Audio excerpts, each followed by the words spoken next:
కోసం వస్తుంది కేసీఆర్ గారికి అవినీతి మరక ఎవరి వల్ల అంటింది అలా అది ఆలోచన చేసుకోవాలి కదా మనం కూడా.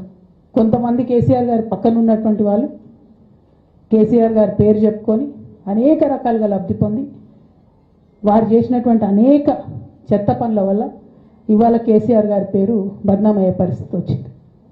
అయినా మళ్ళీ వాళ్ళనే మోస్తాం, అయినా మళ్ళీ వాళ్ళనే ముందుకు తీసుకెళ్తామని అనుకుంటే పార్టీ ఎట్లా ముందటికి పోతుంది? ఒక బిడ్డగా నిజంగా నేను బాధపడతాను. ఇవాళ 5 సంవత్సరాలు ఇరిగేషన్ మంత్రిగా చేసినటువంటి హరీష్ రావు గారిది మేజర్ పాత్ర లేదా దీంట్లో?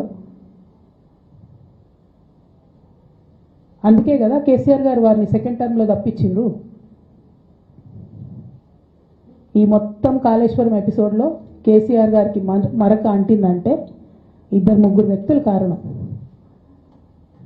మాజీ రాజ్యసభ సభ్యుడు ఒకలైతే, హరీష్ రావు గారు ఒకలైతే, మేఘా కృష్ణారెడ్డి గారు ఇంకోటి, మేఘానో బోగానో ఏదో. ఈ పెద్ద పెద్ద కాంట్రాక్టర్లు అందరితో కుమ్మక్కై కేసీఆర్ గారు ప్రజల కోసం ఆలోచన చేస్తే, నీళ్ళ కోసం ఆలోచన చేస్తే, వీళ్ళు సొంత వనరుల కోసం, డెవలప్మెంట్ కోసం, ఆస్తులు పెంచుకోవడం కోసం ఆలోచన చేసి ఇవాళ మీ వల్ల రేవంత్ రెడ్డి లాంటి వ్యక్తి, తెలంగాణ ఉద్యమానికి సంబంధం లేని వ్యక్తి, కేసీఆర్ గారి కాలి గోటికి సరిపోని వ్యక్తి, ఆయన నిలబడి కేసీఆర్ గారిని చేయెత్తి చూపించి కేసీఆర్ గారి మీద సిబిఐ ఇవాళ నేను వేస్తా అని చెప్తున్నాడంటే